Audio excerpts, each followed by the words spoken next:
ladies and gentlemen, your 20s are a great time to get started for your financial future. Really, seriously, it's a great time to get launched, and you can do it. Did you know that you don't need to be rich or wealthy to become wealthy? And today, that's what we're going to talk about on Money Matters. So I'm so glad you're joining us. And speaking of joining us today, we have back with us Sarah Ritchie. Yay! I'm so glad you're here.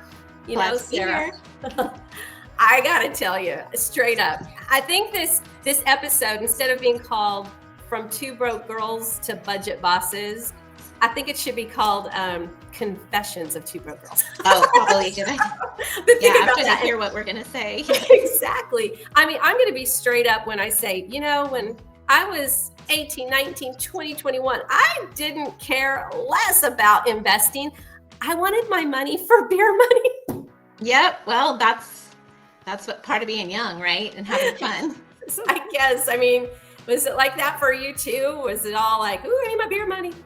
No, I think for me, it was all about clothes. Probably typical, and what I looked like, what designer clothes I was wearing. I mean, not completely crazy, but just plus I worked in retail, so it was like it was right in front of my face, and so we were encouraged to wear what we sold. Sure. And I grew up listening to people, and I was always interested in finance, personal finance. I always was. I guess I'm kind of a nerd that way, but and I knew, I had a Money magazine subscription probably at that age too, if you can believe that. That's incredible. Yeah, that's actually pretty impressive. Yeah, I read that for years, and I knew what I was supposed to do, and I just, you're young, you figure, I've got time. That's down the road. That's in my 30s when I'm married, and but so Sure. That's why I live now to tell every young person I meet, don't make my mistakes. Now that's easier said than done because we're all young and we do dumb things. I mean, so. It's interesting. I was doing some research, and I learned that there is a reason why women, especially in their 20s, are not investing. So I'm not sure if you're aware of this, but there's it's something like, it's a really horrible gap. It's like something like 23% of women in their 20s are investing. They're kind of compared to 40 some odd percent men. I mean, it's really a big gap. And what we're finding from this research is that many women are saying, about 58% approximately, are saying, well, I think investing is just too risky. And so that's why they're not. And about 52% are saying, well, I just don't know enough about it. So I think that's really impressive that you used to get the Money magazine, maybe you still do, because of this huge gap. It's a concern. It really is. And as much as, we're trying to help women, we're also trying to help men too. But there is this gap that needs to be addressed, because ladies, this is your freedom. This is your power. Yeah. And the sooner you get this wake up call and you start investing young, it really will help to compound to help you with your financial future. It's a really important deal. So, well, I think it could be confidence related, possibly. Sure. I mean, I don't know the nature of that study, but yeah, that's a sad statistic. So let's help those people. Yes, let's turn that we around. don't want you to fall into those same traps, if you will. I mean, for me, I have to be perfectly transparent. I was really lucky. I got that wake up call pretty early. I would say by my mid 20s, I started investing in real estate. And I'm so glad I did. That was really an important thing that I did for myself and for my future family at that point in time. That really helped me. And I think that I was just really fortunate, because a lot of the people I knew back then, and still know some of them, they weren't doing that. And it took them even longer to get going. Right. So that's pretty hard, especially if you're not being encouraged. Right? Yeah. Oh, that's a huge one too. I mean, obviously when you're growing up, or even in your young adulthood, who do you have around you? Who is your team? If you came from a family that was kind of all over the place, dysfunctional, and you were on your own with really no guidance, that really, it makes a huge difference. It really does. Yeah. And I think that, I mean, you and I have chatted before, and I think our viewers should know this about the two of us. Neither one of us came from wealth. Nope. We didn't come from wealthy families. I mean, I was mortified to even ever ask for a pair of shoes. It Oh, was yeah. like, you know what I mean? Like Mhm. it was tough to even ask for things like that. So, I mean, did I get them if I needed them? Sure, my parents figured it out. But you and I don't come from that. We had to Mm-mm. figure it out, and we did. And so Yeah. we're like the aunties. We're the cool aunties, Yeah. just sharing what we know. Gosh, I sure hope so. But yeah, no, I mean, like I said, I try to share that knowledge, and especially with my introduction to the whole Dave Ramsey program. Sure. And that, I mean, that changed my life. And I first Yeah. heard about Dave probably back in 2008, Yeah. really didn't follow anything till 2013. We're here to change that today, ladies and gentlemen. We are going to turn it around. That's right. Absolutely. And so I have this question for you. I'm curious. When you were in your 20s, did you ever get caught up in the credit card trap? Because I know so many 20-year-olds that did or do, and I feel Yeah. for 'em. Yeah. Excuse my puppies want to get involved in this as well. But yes, actually, because my first job was in retail, and they never really, back then they weren't pushing credit cards like they do now. Now it's terrible. Every time you go in a store, do you want to save 20%? You know, it's just in your face. And I can save you 100%. Don't walk in the store. No, I know. Well, I don't shop anymore, really, to be honest with you. And I have a very funny story about having a credit card pushed on me one time, but we can save that for later. Anyway, it's totally fun. But so when I was 18, I got my first credit card. And I will tell you, I was pushed to do so by my mother. Yep. And then my dad too. Oh, you got to build your credit. You got to build your credit, and you should have a credit card. And I think the first limit on my card was like $125. Now that doesn't sound like much, but in 1983, it went a little bit farther than it does today. Sure. And so, yeah, and you know, I maxed it out almost immediately because I was buying clothes and just stupid stuff. Like I didn't know. I mean, I knew you had to pay the bill, but no one explained to me that temporary thrill of buying a new pair of jeans is going to set you back for many, many years to come. Right. In terms of, well, that too, but in terms of all my payments, all my extra money was going to debt and wasn't going to savings or building. So exactly. And you make a perfect point right there. So those of you watching, if you can understand how credit card debt builds from interest, right? Then if you can understand that, then if you can shift your mindset to saving and investing, well, you can build up interest there, compounding interest, right? Right. But that's in your pocket instead of out of your pocket. But I tried to tell my kids too, like compound interest is your friend.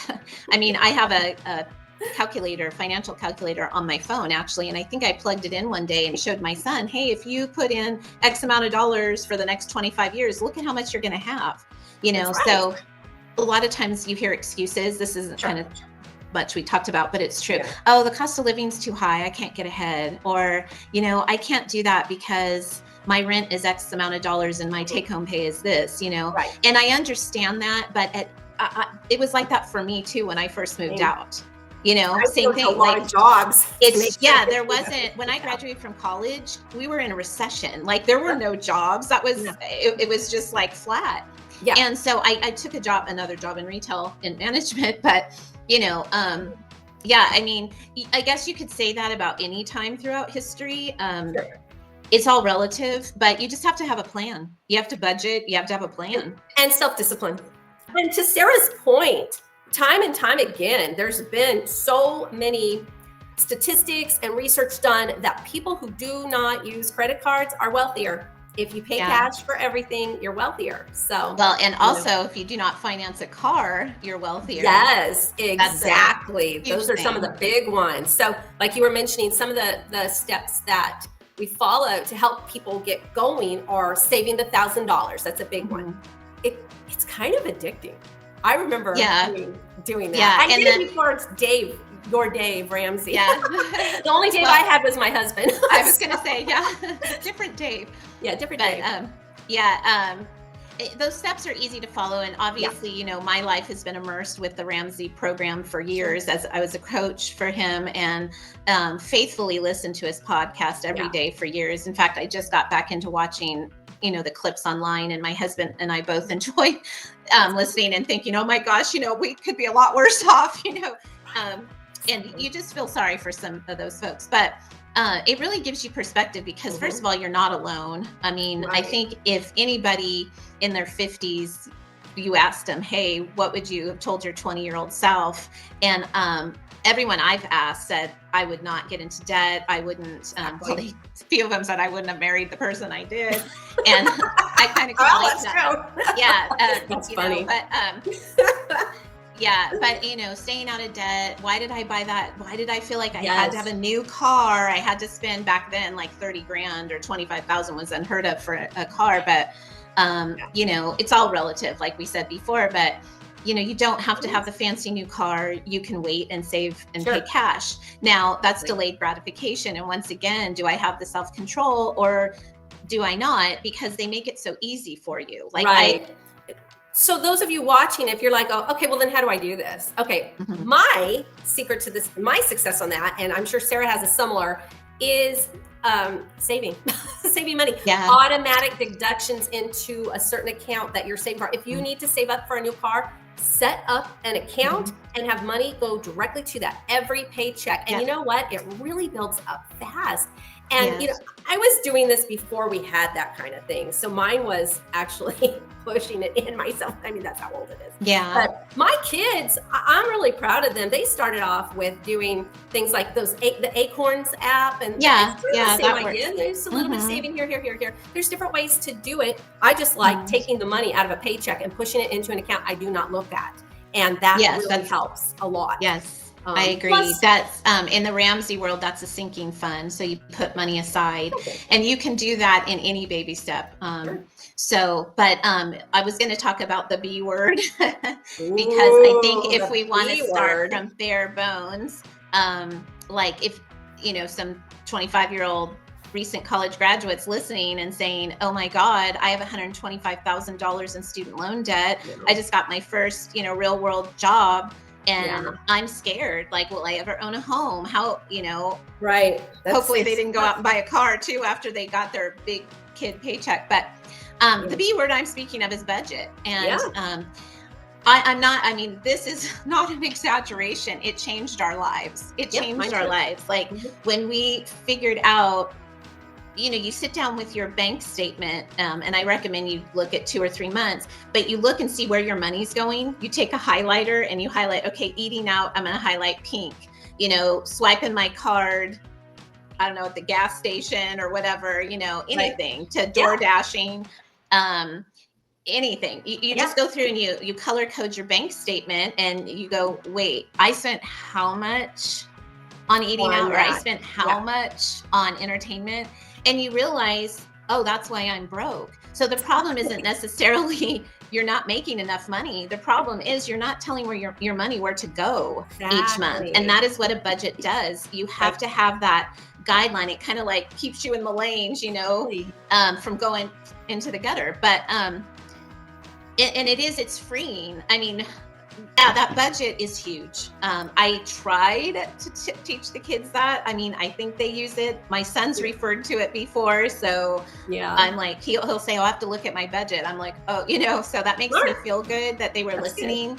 But you have to do that. And it doesn't mean you can't have spending money. Doesn't mean you can't have your beer money budget, or your going out money, or your clothes budget, or your whatever budget.